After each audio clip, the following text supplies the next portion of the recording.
como eu acabei de falar, da Panoplian Totel, né? Estudando a própria palavra armadura já tem pan, sabia, Elaine? Armadura em grego é panoplian, já tem o pan já embutido, ou seja, a armadura ela já é integral até na palavra. Entendeu? Pan é tudo, tudo, toda, né? Pan-americano, pan, tem um monte de pan aí.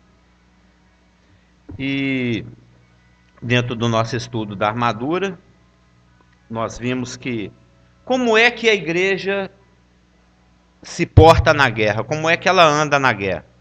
Nós destacamos 4 pontos, de acordo com o nosso próprio texto de Efésios 6, de 10 a 20, que espero que os irmãos estejam ficando familiarizados, né?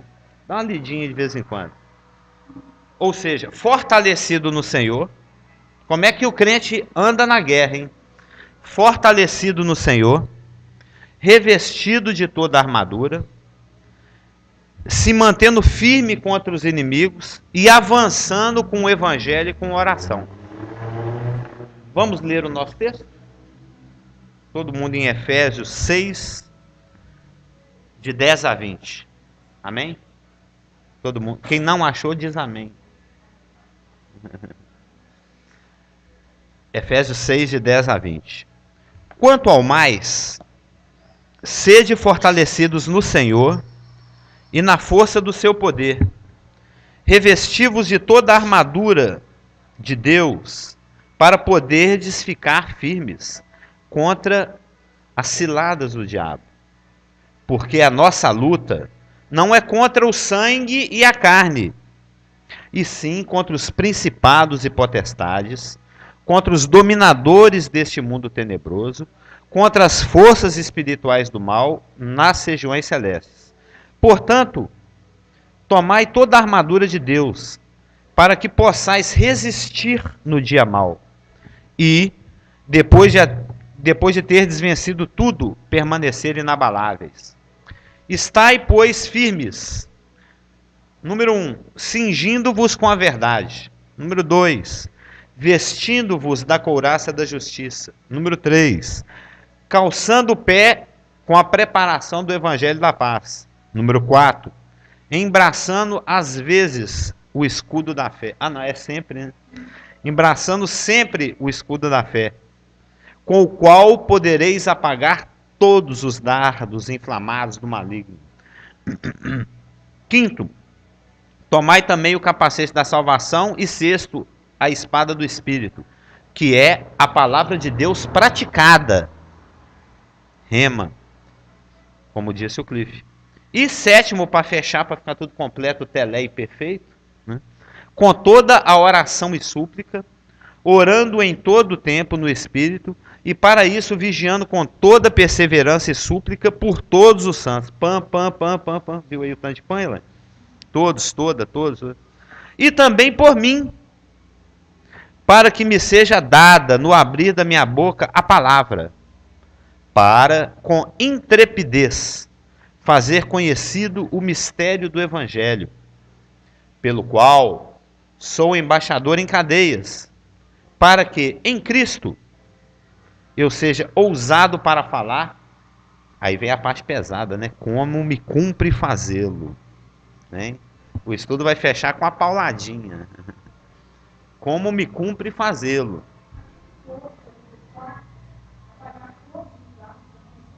Pan. Tudo é pan. É panta, né? Na conjugação é panta. Qualquer dúvida, temos o texto grego, olha lá. Seu marido tem também. É só imprimir o texto grego. É bom, é muito bom, porque você vai, nós vamos destrinchar cada palavra, mas tem muita palavra conhecida. Calçar, por exemplo, quando fala para você calçar os pés com a preparação do Evangelho da Paz, né? Você vê que as palavras têm todas a ver com aquilo que a gente já está acostumado. Porque tem a palavra poda, que vem de podos, que vem de pé. Daqui a pouquinho nós vamos ver que existem 5 imperativos, né? 5 verbos que nós temos que praticar. Um deles é o upodesa menoi, que é o calçar o pé. upodesa, poder, pseudópode, você já estudou isso. Quando um macro-organismo envolve outro, assim que ele cria aqueles falsos pés, os pseudópodes, lembra? Aí cria os pés, aí envolve o outro e depois digere ele. Você já estudou isso em ciência, você lembra? Vem assim, criando um pezinho ao redor do outro e depois abraça. Pseudópode. Vem podos, poder. Você não era boa em ciência, não? Eu gostava muito de ciência. Então nós temos aprendido que a forma do crente se portar na guerra é, de acordo com o nosso texto, você viu que isso aqui é um resumo, né? Fortalecido no Senhor, revestido de toda a armadura, se mantendo firme contra os inimigos, que são muitos, liderados pelo diabo, e avançando com o evangelho e com a oração. Então nós estudamos a questão da força, do poder do Senhor, que é nele que a gente se fortalece. Nós vimos também no versículo, nós estamos pegando versículo por versículo, né? Nós vimos que a questão do revestir é responsabilidade pessoal. Revestir-vos, você que tem que pôr a armadura. Nós vimos também no versículo 11 que o Senhor exige que toda a armadura seja usada, porque nenhuma das suas partes é indispensável. Nenhuma.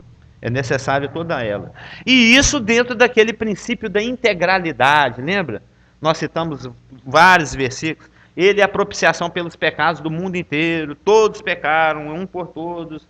Não nos dará juntamente com ele todas as coisas. Se diligentemente ouvirdes todos os mandamentos, terdes vencido tudo, apagar todos os dados, com toda oração e súplica por todos os santos em todo o tempo. É o princípio da integralidade. Nós vimos essa questão, lembra? O princípio da integralidade. Para Deus nunca é meia boca, é faltando, é incompleto. É sempre completo. Teleio, consumado, completo. Né? E por que nós temos que usar toda a armadura? Para ficarmos firmes. Né? A palavra ficar firmes é umas estenai. De onde vem estaiar, em engenharia, quando você constrói uma torre que você quer que ela fique firme, uma torre de transmissão, você amarra cabos de aço nela para ela ficar firme. Você estaia, é estaiar que chama. Você vê, vem de estai, estanar. Tem várias palavras com esse radical aqui, porque tem várias palavras de ficar firmes, resistir, marcar posição. É uma palavra mais técnica, de engenharia, que vem do grego estenai. Estenai é ficar firme. É plantar a sua posição e não sair dali. Mas o que está sendo frisado é, versículo 11, revestivos de toda a armadura de Deus, para podermos ficar estaiados, né? Ficar firmes contra as ciladas do diabo.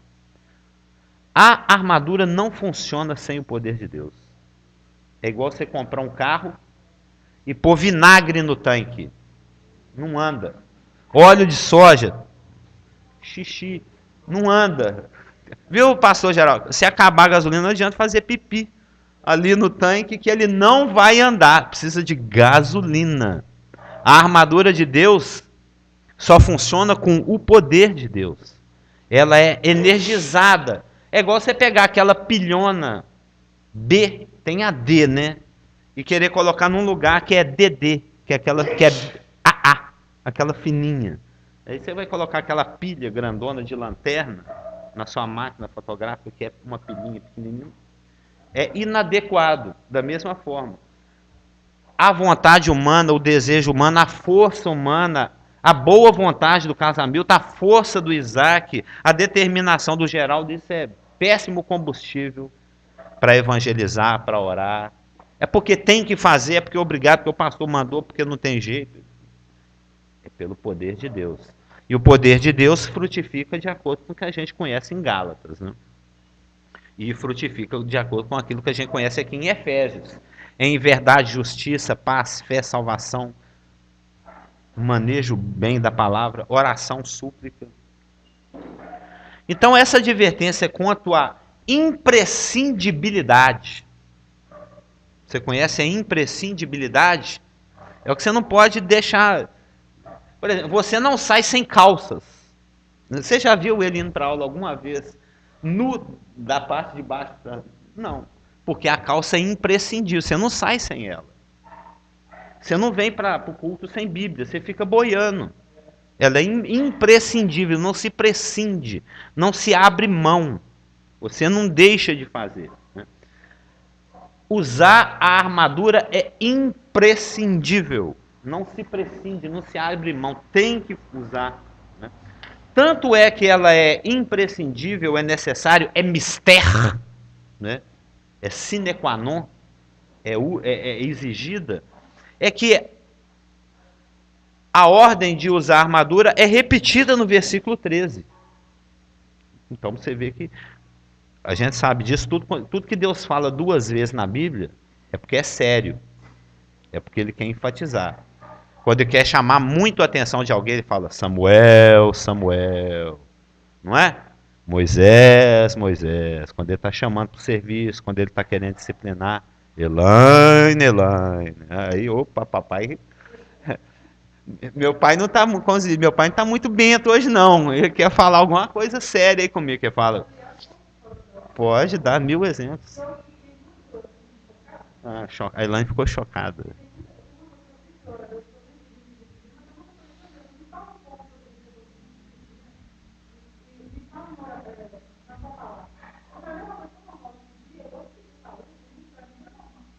É normal.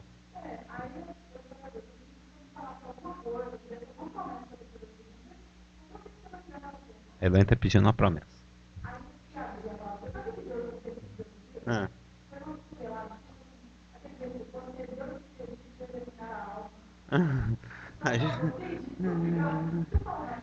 Aprendeu também, né? Mas observa que o imperativo aqui do verso 11 se repete no verso 3, enfatizando, né? E não somente a ordem, o imperativo de se revestir de toda a armadura se repete no versículo 13, como ela é seguida pela força de 5 verbos conjugados no aoristo grego. Já ouviu falar do aoristo? O aoristo é aquele verbo na sua força máxima, é um mandamento, é um imperativo. E no grego, quando você estuda grego, quando o verbo termina em menoi, é porque está no imperativo, não é? Aras, avas, ia é passado, não é futuro. A gente também tem os nossos prefixos, sufixos. No grego é a mesma coisa. Bom dia. No grego é a mesma coisa. Quando um verbo é conjugado no imperativo, né, no aoristo, ele vem com menoi no final. Então, a necessidade de usar a armadura, a imprescindibilidade de usar a armadura é tanta que a ordem, o imperativo, é repetido no versículo 11 e 13, portanto, tomai toda a armadura, seguida da força de 5 verbos no aoristo. Perizosamenoi, catargasa menoi, endusa menoi, upodesa menoi, upodesa, poda de pé, né, que é calçar, e o periquepalian, ou seja, o perizosa menoi, cingindo, cinge, catergasa menoi, vence. Menoi indica a conjugação do verbo no aoristo, é um imperativo. Endusa menoi, veste, né? Cinge a verdade, vence tudo, reveste a couraça. O podesa menoi, o podesa, poda, pé, né? Pseudópode, né? Calça a paz. Periquepalian, toma também, porque tem o também que terminou em laian, o capacete e a espada. Ou seja, o que Deus quer? Que a gente fique de pé, na força de toda a armadura, resistindo aos ataques de Satanás e seguindo em frente. Em termos militares, eles chamam isso de ordem de marcha. É um mandamento. Aquele que o soldado responde assim, sim, senhor, senhor. Isso o Jordan está com que idade? Daqui 4 anos ele vai saber o que é isso. Quando ele tiver com o cabelinho todo raspado lá, sim, senhor, senhor. Vai pegar exército. Vai pegar. Não é arrimo de família. Aí você vai ver o que é ordem de marcha. É quando eles falam assim, agora se arrasta daqui lá em Nova Lima. Aí o cara vai arrastando até não. E tem que ir. Porque depois tem consequência. Tem consequência pro crente também. Eu não sei se vai dar tempo hoje, porque é umas 8 páginas aqui para frente. Mas tem consequência pro crente. Nós vamos ver que quando o crente não vai para a guerra, dá problema. Foi o caso do Davi. Os 2 maiores pecados de Davi foi exatamente porque estava com preguiça de ir para a guerra. Ah, hoje eu não vou no culto, não. Em termos de hoje seria isso. Ah, hoje eu não vou no evangelismo, não. Acho que vai chover, ou eu estou com preguiça, ou eu estou com sono. O Davi não foi para a guerra, deu problema. E por que nós devemos nos revestir de toda a força da armadura? Para poder resistir a quê? Versículo 11. As ciladas do diabo. As metodeias tou diabolou. A palavra cilada no grego é metodeias. A Elaine sabe que palavra que vem de metodeias? Metódico. Ou seja, Satanás é metódico. Ele é meticuloso. Ele é premeditador. Ele na área que ela vai entrar nele, ele seria doloso. Não é aquela coisa que você faz sem querer. Eu me esbarrei e quebrou o negócio. Eu vou ali, na cama, cotovelado, vou derrubar o negócio no chão e vou quebrar. É um premeditado. Isso é o crime doloso, né? Aquele que você faz com dolo, com intenção, com premeditação. No grego, a palavra ciladas é algo que é planejado com astúcia. É um chapolim colorado. Eu não consigo pensar nessa palavra sem pensar nesse rapaz. Sabe aquele martelinho dele? Ou seja, é algo que é planejado meticulosamente, com astúcia, para trazer o maior prejuízo possível. Né? E, um detalhe, Satanás só trabalha offline. Ele só trabalha escondido. Você nunca sabe que é ele. Por exemplo, formas de Satanás trabalhar. Algumas delas nós já até estudamos longamente, né, que foi o caso de Gênesis 3. Os irmãos se lembram? Estávamos na floresta. Ou seja, Satanás só trabalha offline, escondido. Por exemplo, a questão do erro oculto. Ele mescla o erro com a verdade, para ver se a mentira se torna mais aceitável. Lembra? Ele conversando com a Eva. Você fala, Gênesis 3, 4 e 5. Ele pega um pouquinho de verdade, mistura na mentira, aí a mentira fica mais engolível, né? Então a serpente disse à mulher, Gênesis 3, 4 e 5, é certo que não morrereis. É uma mentira, óbvia, frontal. Deus falou, é certo que morrereis. Ele está falando, é certo que não morrereis. Então é uma mentira escancarada. Misturando com um pouquinho de verdade. Porque Deus sabe que no dia em que dele comerdes, se vos abrirão os olhos e como Deus sereis conhecedores do bem e do mal. Isso é verdade, é fato.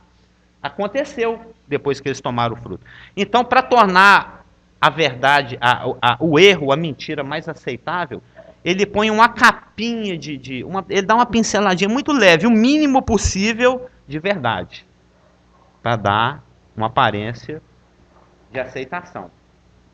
Ele esconde o erro.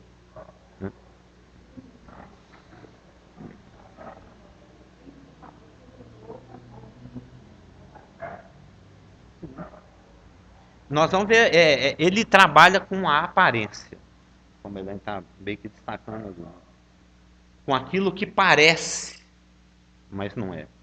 Ele oculta suas intenções, além de ocultar o erro. Por exemplo, em Mateus 4,6, ele cita erroneamente as Escrituras. Nós também estudamos, lembra? Mas aos teus anjos dará ordens a teu respeito, para que o teu pé não tropece em alguma pedra. Ou seja, ele esconde as intenções dele. Ele cita, ele tenta fazer uma aplicação errada das Escrituras. Ele se disfarça de anjo de luz. 2 Coríntios 11, 14. Ou seja, é trevas disfarçadas de luz. Você está levando para casa aquilo que você pensa que é, mas não é. 2 Coríntios 11, 14. Ele disfarça os seus ministros de ministro de injustiça. Nós já falamos disso aqui, a respeito disso. É a questão do mal oculto. É aquele que você não está esperando. Você está confiando na pessoa, você está crendo que a coisa é de um jeito, mas é de outro. Isso também está em 2 Coríntios 11:15. Satanás remeda, imita a Deus e os seus métodos. Ou seja, isso é uma ocultação de identidade e de condução. Ele oculta o erro, ele oculta as intenções, ele oculta as trevas, ele oculta o mal, e aqui ele está ocultando a sua identidade, né? Porque a gente sabe que no grego anti é não apenas contra, em oposição a, mas é em lugar de. Por exemplo, o anticristo, ele não apenas se opõe a Cristo, mas ele quer substituir a Cristo. Satanás não apenas se opõe a Deus, mas ele quer substituir Deus. Ele quer tomar o lugar de Deus. Ele é anti, é no lugar de. Oi? Exatamente. A tribulação vai ter uma paródia, né? Um arremedo, uma imitação da Trindade, que vai ter o falso pai, Satanás, o falso filho enviado, porque ser enviado é importante, né? O filho amado de Satanás, que é o anticristo, a besta, né? Aterion, o príncipe que há de vir, e o falso profeta, que remeda ao Espírito Santo, porque o papel do Espírito Santo é apontar para Jesus e glorificar o Filho, que glorifica o Pai. O papel do falso profeta é conduzir a adoração ao anticristo, como o pastor citou, porque ele remeda a Deus, né? Ele remeda a Deus para encobrir a sua identidade, né? Para ocultar a sua identidade, e os seus métodos para encobrir a condução, porque ele imita a forma como Deus conduz os seus filhos para conduzir tentar escravizar os nascidos de novo, para que eles achem que estão conduzidos por Deus, mas na realidade estão sendo conduzidos por Satanás. 89% das igrejas estão nessa. Estão sendo conduzidas por Satanás e acham que estão sendo conduzidas pelo Espírito de Deus. Porque Satanás está remedando, está imitando a forma de Deus conduzir. E ele vai levando todo mundo para o brejo, né? Isso está em 2 Tessalonicenses 2, de 1 a 4 e versículo 9. E ele também ele se apresenta em lugares onde não se espera que ele vá. Como é que chama? É o efeito surpresa, né? É elemento surpresa, fator surpresa. Por exemplo, em Jó 1,6, ele está lá se apresentando junto com os filhos de Deus diante de Deus. Em Zacarias 3:1, ele está lá no templo. Vim adorar. Mas na realidade ele queria acusar o sumo sacerdote.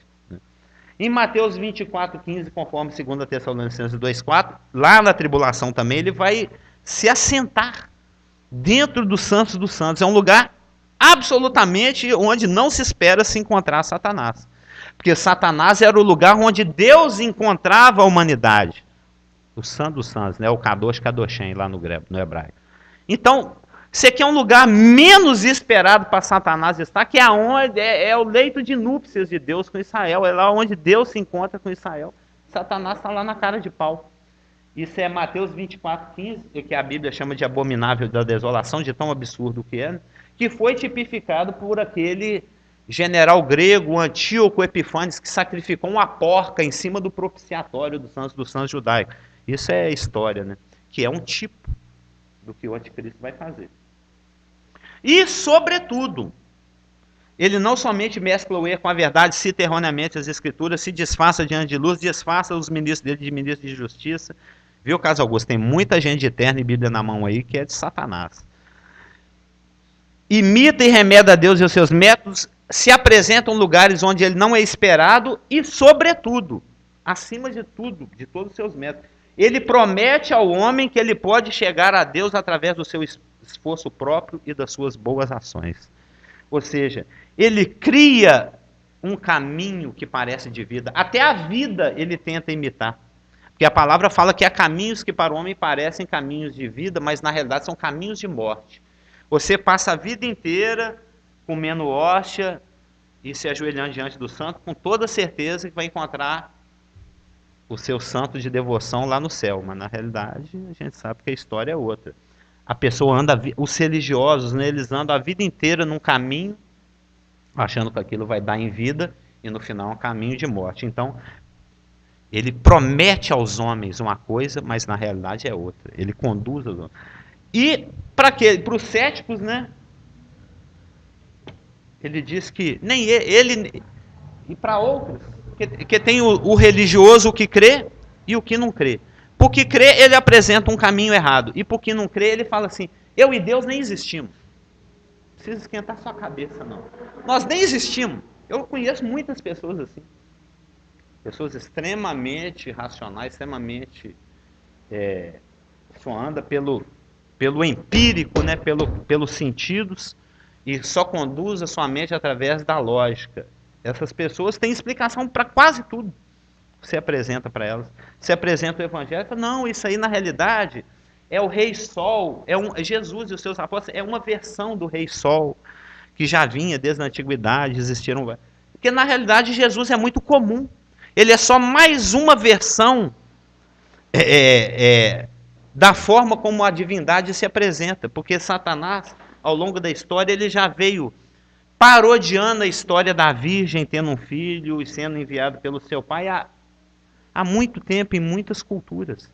E isso está registrado.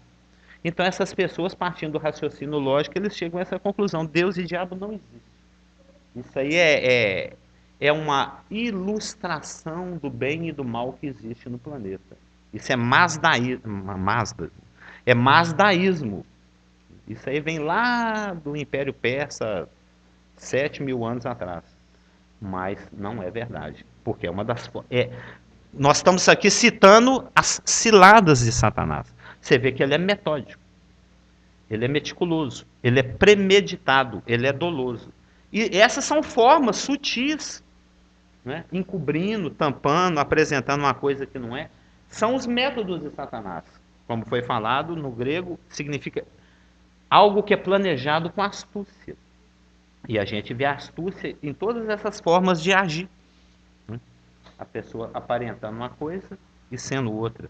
Fazendo de um jeito, quando na realidade queria fazer de outro. Apresentando um caminho, falando, não, pode seguir aqui que você vai parar lá na Afonso Pena. Ó, vai seguindo aqui a Avenida Amazonas em direção à Cidade do Céu, que você vai chegar na Praça do Papa.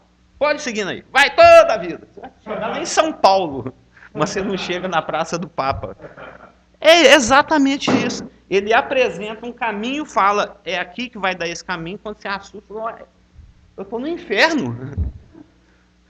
Mas é a forma astuta de conduzir as coisas. O brasileiro é muito bom nisso. Né?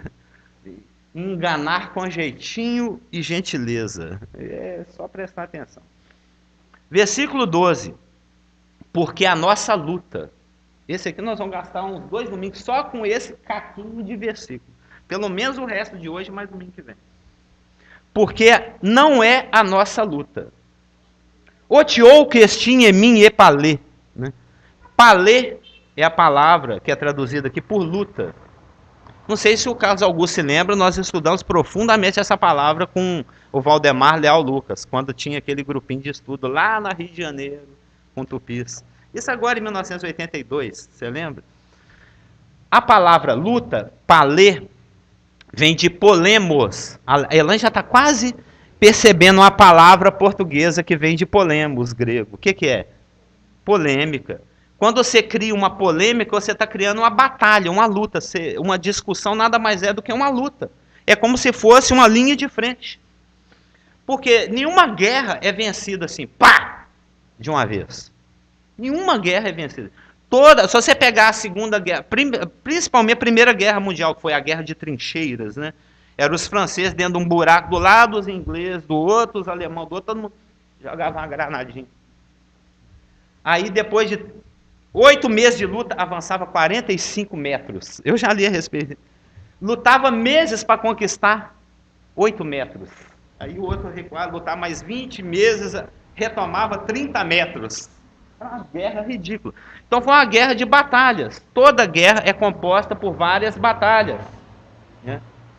A Segunda Guerra Mundial teve a Batalha de Stalingrado, teve a Batalha no norte da África, teve as campanhas de Carlos Magno, teve a Batalha de Poitiers, teve a Batalha...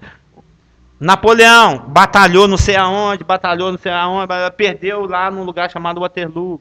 César lutava na Gália, lutava na Romênia, lutava na Grécia. Ou seja, vai se colecionando as batalhas, aí se forma a guerra como um todo. A guerra que nós estamos nela é exatamente esse tipo de guerra. Não existe um tipo de guerra diferente. É uma guerra de batalhas. Que a palavra polemos, no grego, significa uma campanha de batalhas composta de várias e pequenas localizadas batalhas que se somam e que compõem uma ampla guerra ou conflito maior. É isso que significa polemos. É uma guerra de campanhas, uma guerra de guerrinhas. Várias guerrinhas compondo uma grande guerrona. É o Carlos Augusto brigando no poder da força da armadura contra a mentira na vida dele. É o Cliff lutando contra a injustiça, revestido da armadura. É o pastor e os seus problemas pessoais, dos quais Deus participa. O irmão lá na África, lá, Satanás está assediando ele com alguma coisa e o Espírito Santo está fortalecendo ele com a armadura para resistir a Satanás e a sua cilada. Então essas várias batalhas, essas várias lutas pessoais na vida de cada um é que compõem essa grande guerra espiritual. E são lutas que vêm acontecendo desde Pentecostes, vai acontecer por mais alguns X anos aí, poucos eu creio. E se, como nós falamos em Pedro, é comum a toda a irmandade. Então a nossa polemos, né, a nossa luta, a nossa guerra composta de várias batalhas cotidianas, pessoais, em áreas onde nós somos detalhadamente, meticulosamente, sistematicamente atacados, é essa que é a nossa luta. É uma luta onde você mata um leão por dia, como se diz. Né? Não tem descanso. Enquanto nós estivermos nos arrastando nesse planeta, sendo que é o sentido grego esse, né? Peregrinando nesse planeta, nós vamos ter que vestir a armadura. O dia que você não vestir, você vai levar tinta. Você vai se lascar, você vai levar prejuízo. Você vai recuar no avanço do seu crescimento espiritual. Ou pelo menos Satanás vai querer que você pense assim. Por exemplo, ele vai querer que você arranque a couraça da justiça e creia que perdeu a salvação. Não, a justiça imputada não é suficiente para essa situação que eu estou nela. Vou tirar a couraça. Vou ficar de peito aberto para Satanás. Pode mandar. Vai cair, não. Vai tomar uma só. Né? Foi assim em todas as guerras da história. E essa guerra, esse tipo de luta, a luta polêmica, já viu que a polêmica não tem fim, né? Paulo fala lá em Timóteo, nas cartas pastorais, é para fugir disso. O crente tem que fugir disso, que isso não tem fim.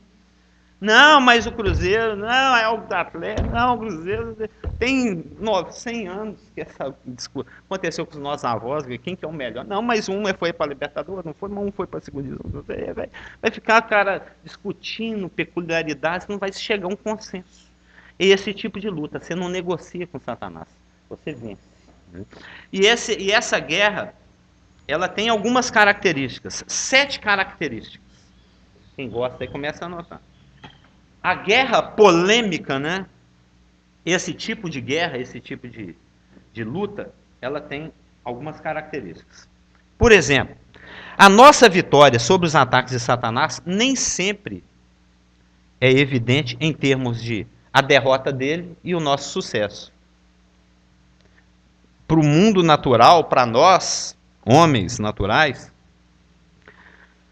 você está se dando bem quando os frutos do sucesso estão na sua mão. Eu estou me dando bem. Estou humilhando Satanás, estou derrotando Satanás. Mas muitas vezes nós estamos ganhando e ele está perdendo, mas parece que ele está ganhando e nós é que estamos perdendo. Muitas vezes a nossa vitória é caracterizada pela aparência de vitória, mas ela é caracterizada pela aparência de derrota. Às vezes Satanás é vencido naquilo que aparentemente é uma derrota nossa. Parece que ele é que está se dando bem. Por exemplo, o exemplo mais óbvio e clássico e absurdo. Né? Quando Jesus morreu na cruz, parecia que ele tinha vencido Satanás. Lá, os discípulos dele olhando, né? Ele falou um monte de coisa durante 3 anos e meio para os discípulos, agora estão eles lá. diante da cruz, olhando um cadáver que precisa ser arrancado do pedaço de pau. Isso é vitória? Jesus tinha acabado de vencer Satanás, porque ele fala em João 12:31, e vem aí o príncipe desse mundo, ele vai ser julgado. Na hora que eu for pregado lá na cruz, ele está julgado. Colossenses 2,15 fala que ele expôs publicamente Satanás ao ridículo, ao desprezo, no momento em que ele estava sendo pregado na cruz. Hebreus 2,14 fala a mesma coisa, que foi exatamente pela sua morte que ele venceu o poder da morte. Então, na hora que Jesus estava morto lá na cruz, nada parecia ser sucesso. Que sucesso é esse? O meu herói está ali morto. Eu estou aqui chorando, a mãe dele está aqui chorando de derreter do meu lado. O filho dele está morto ali pregado na cruz. Isso é vitória? Não. Mas nós sabemos que foi exatamente nesse gesto de assumir o pecado do homem e de levar esse pecado do homem para longe. Né? Já que o pecado afasta o homem de Deus, eu vou assumir o pecado do homem e levar o pecado para longe do homem. Né? Levou lá para dentro da morte, lá para o inferno. Né? Porque nesse gesto, ele assumiu, Jesus Cristo, o pecado do homem. E foi afastado de Deus. Pai, Deus meu, por que me abandonaste? Porque o pecado faz separação. Mas o poder da morte não é suficiente para conter o poder da vida. É como, por exemplo, chegar ali que um desses rapazes aí que luta, aquelas lutas do octógono, e vem entrando e quer fazer bagunça aqui dentro, tá gritando. Eu falei, ô Natan, faz favor, segura esse rapaz. Põe esse rapaz para fora. O Mike Tyson aí, sei lá, o Vitor Belfort, tá querendo entrar aqui de qualquer dia. Eu falei, Natan, põe esse rapaz para fora agora. Vai lá, dá uns tapas nele. Como é que o Natan vai conter o Vitor Belfort? Um cara desse aí cheio de músculo. Né? Está entendendo como é que foi a vitória? Ele assumiu os pecados do homem, os pecados do homem o conduziram à morte, ao afastamento de Deus, mas como a vida é inincontível, né? A morte não contém a vida. A morte supera a vida. Como é que é aquele que falou assim, eu sou o caminho, a verdade, e a vida vai ficar preso na morte? Aliás, eu tinha escrito isso e falo assim, será que eu não estou falando besteira? Não, o que eu estou falando é muito... Está dentro do senso, né? Mas uns 3 dias depois eu achei o versículo. Eu gostei muito. Ah, não estava falando besteira. Que se encontra, esse eu vou até fazer questão de ir lá com os irmãos ler. Está em Atos 2:24. Que revela isso que nós estamos falando aqui. Sendo este entregue, Atos 2:23-24. Jesus está falando dele, né? Sendo este entregue pelo determinado desígnio e presciência de Deus. Vós o mataste, crucificando-o por mãos de iníquos, ao qual, porém, Deus ressuscitou, rompendo os grilhões da morte, porquanto não era possível que fosse ele retido por ela. Viu que lindo isso? Esse foi o golpe de mestre Jesus. Eu deixo ele me matar. Ele usou Judas, né? Na hora que Jesus deu um bocado de pão para Judas, o Satanás entrou no corpo de Judas e falou, agora eu mato esse cara. Vou lá buscar os caras lá, vão trair, vão bater, vão fazer tudo que tem direito. E Deus foi deixando. Deixa cada homem escolher o que ele quer fazer. Está morrendo de ódio do meu filho? Deixa odiar. Quer matar meu filho? Deixa matar. Eu vou reverter. Tem um outro ponto aqui que nós vamos ver, que a luta é parte do plano de Deus. Deus converte o mal. É o caso do José do Egito, que foi pregado aqui recentemente. Deus tem essa capacidade de converter aquilo que a gente planeja para o mal, para que no final traga um bom resultado. Ao contrário de Satanás, que faz um monte de coisas boas para você e depois te joga na morte. Sim, pode falar. Caso Augusto vai fazer uma pergunta ou comentário.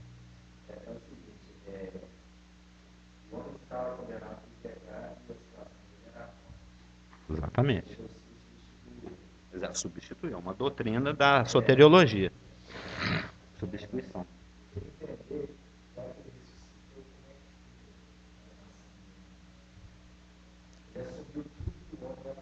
Como é que fica? Neutralizada, anulada. Claro. Nenhuma condenação há para quem tem Cristo Jesus. O que tem? Não, ele ressuscitou.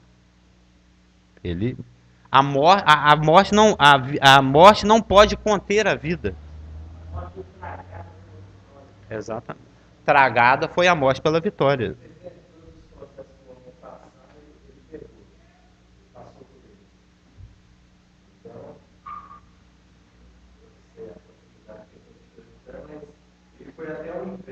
Sim, ficou teoricamente 3 dias lá. Não, que é impossível. De acordo com Atos 2:24, pela presciência de Deus, ele já sabia que era assim que ia acontecer, por isso que ele permitiu. Deus também premeditou. Então, essa luta do inferno venceu a morte e ressuscitou. Por isso que aqueles que ouvem a palavra de Deus, que nascem de novo, a justiça de Deus é expulsada com o nome de Jesus Cristo, Que é a couraça. E ele que estava condenado a ir para o inferno, como Jesus esteve lá e venceu, esse que era assim de novo, que a justiça de Deus, ele não vai mais ressuscitar. Ele vai direto para o céu. Eu estou crendo nisso. Ele estava condenado a ir lá. E Jesus foi lá e agora aquele que recebe não vai mais lá. Vai direto para o céu. Pode dizer que Deus deu nó. Deu o quê? Eu diria que ele deu 3 nós. Com um lacinho. Já que vai fazer um para mim, um para o meu filho e um para o meu chegado Espírito Santo, ainda vou dar um lacinho. O que nós estamos vendo é que a nossa vitória sobre Satanás nem sempre é evidente em termos da nossa vitória e a derrota dele. Às vezes parece o contrário. Foi o caso da morte de Jesus Cristo na cruz. Num breve futuro vai ser o caso dos santos mártires da tribulação. A gente sabe que é por Apocalipse 13:7. Né? Vamos dar uma olhadinha no texto. Por Apocalipse 13:7, conjugado com 6:9-11, Apocalipse 13:7 está falando do anticristo. No exercício do seu pleno poder, né? O anticristo está fazendo e acontecendo aqui em Apocalipse 13. Ele é a besta que emerge do mar. Ele está com poder total dentro da tribulação. Inclusive de perseguir os crentes. Verso 7. Foi-lhe dado também, que já tinha outras coisas já tinham sido dadas, né? Que pelejasse contra os santos e os vencesse. A permissão. Deu-se-lhe ainda autoridade sobre cada tribo, povo, língua e nação. Ou seja, Deus permite, dá autoridade, dá permissão ao anticristo para que ele peleje contra os santos e os vença. Traduzindo, os mate. Né? A consequência disso, dessa permissão, é o 5º selo, que está aqui em Apocalipse 6, de 9-11, onde nós vemos uma multidão de mártires, de pessoas que serão mortas pelo anticristo. São aquela multidão que está lá com palmas na mão, lá, vestes brancas, falando, clamando: até quando, Senhor, santo e verdadeiro, não julgas nem vingas o nosso sangue daqueles que estão arraigados na terra? Então Satanás vai usar o anticristo para perseguir e matar milhares, centenas, milhões, não sei, de pessoas durante a tribulação. Crentes. Que vão ser chamados de mais que vencedores, mas eles estão degolados. Eles estão mortos. Eles foram aparentemente vencidos por Satanás. Entendeu? Isso vai parecer um triunfo do anticristo e de Satanás. Mas, na realidade, é só o prelúdio para a queda de Satanás. Porque quando a gente estuda os selos, a gente sabe que os primeiros 4 selos são uma preparação, e esse selo que nós estamos vendo aqui agora, que é o das testemunhas mártires, é um prelúdio, é o que na realidade motiva, é o que pleromeia o juízo de Deus. Nós vamos estudar essa palavra em breve, pleroma, né? É aquilo que é a gota d'água. Já viu? Já estudou também em ciência, hoje é o dia da ciência. Você lembra da tensão superficial? É quando você vai colocando água num copo assim, até que ele está total. Chega a um tal ponto por causa da tensão superficial, que é a força de coesão entre as moléculas, né? Em que tem uma camada de água acima do copo. Já notou? Você vai pôr na água assim, você vê que tem 1,5 milímetro de água acima do copo. Já está fora do copo. Mas você olha assim, ele está ali. Você balança, ele até treme, qualquer coisinha ele estoura. Mas ele está no seu pleroma, no seu limite. Mas se você colocar mais uma gotinha, você dá aquela escorrida. E passa do limite. Excede o limite. É isso que é pleroma no grego. É aquilo que completa ou excede a medida. É o complemento, né? Que pode ser necessário ou pode ser sobrando. Já vi aquela coisa que você capricha demais e acaba estragando? Um bolo, uma relação, né? uma coisa que você falou. Isso acontece. Um outro ponto, acho que não vai dar tempo de destacar outro ponto, não, então vamos render mais esse ponto aqui, porque já falta ali poucos minutos. Mas nós vamos ver que, só para os irmãos terem uma noção, nós estamos vendo o primeiro ponto. O que nós estamos estudando agora é porque a nossa luta é polemos. E a polemos tem algumas características. A primeira dela nós vimos. É que nem sempre a nossa vitória parece que é a nossa vitória. Parece que é a vitória do inimigo. Uma outra característica, as outras 6 que nós veremos a partir do domingo que vem. A oposição de Satanás não deve ser procurada no bizarro, no sobrenatural, aquilo que chama a atenção. Não. Ela está naquilo que é natural, sutil, humano, cotidiano, de bobeirinha. Assim. Quando você assusta, você já foi roubado, destruído ou morto. É uma coisa sutil. Nós vamos ver em detalhes. Uma outra característica desta luta na qual nós estamos envolvidos, uma outra característica da polêmica ou da palê, é que a oposição de Satanás raramente é direta. Ela é, na maioria das vezes, através de outros meios. A carne, o mundo, o sistema cósmico, os demônios. Para quê? Para que essa oposição não possa ser reconhecida como satanicamente inspirada. Aí ele ataca indiretamente. Ele usa a mulher do Jó, ele usa Eli, ele me usa, ele usa a sua esposa, ele usa o pastor, ele usa o papa, o demônio, ele tem vários, nunca diretamente, rarissimamente Satanás mostra a cara, é sempre de maneira indireta. Um quarto ponto é que a luta é parte do plano de Deus, nós vamos ver isso em detalhes. Um quinto ponto é que a oposição de Satanás é consequência da sua própria rebelião e da sua percepção distorcida da realidade. Um sexto ponto é que a guerra não, isso é importantíssimo, a guerra não está sendo travada para ver qual lado que vai ganhar. Satanás já está derrotado. Já tem uma promessa em Romanos 16, né, que ele vai ser esmagado debaixo dos nossos pés, da igreja. E número 7, uma última característica dessa luta na qual nós estamos envolvidos é que quando deixamos de entrar na guerra como Deus nos ordenou, as consequências são mais graves.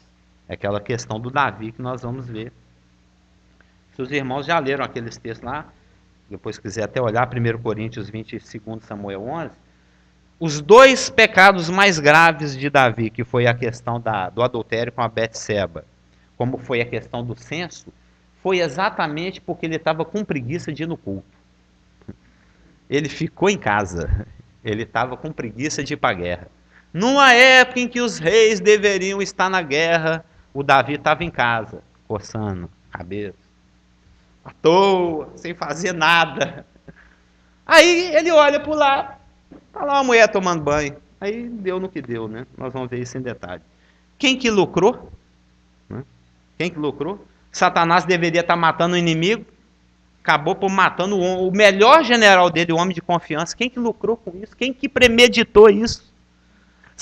Era para Davi estar lá matando os filisteus, os inimigos. Está encomendando a morte do melhor general, do campeão de guerra dele, do amigo íntimo dele, que morava do lado dele. O melhor general dele. Satanás falou: esse general do Davi está me dando muito trabalho, eu vou armar uma para o próprio Davi matar ele. E conseguiu. Ele ficou de bobeira. Né? E a outra questão, que é a questão do censo, foi pior ainda. Davi deveria estar lutando contra Satanás, no final ficou Deus lutando contra Davi. Porque Satanás fez com que Davi pecasse. Né? Que foi o caso também lá do Balaão. Balaão tentou amaldiçoar Israel. viu que não tinha jeito, eu faço Israel pecar, aí eu coloco Deus contra Israel. É isso que ele quer, te matar, te roubar e te destruir. Podemos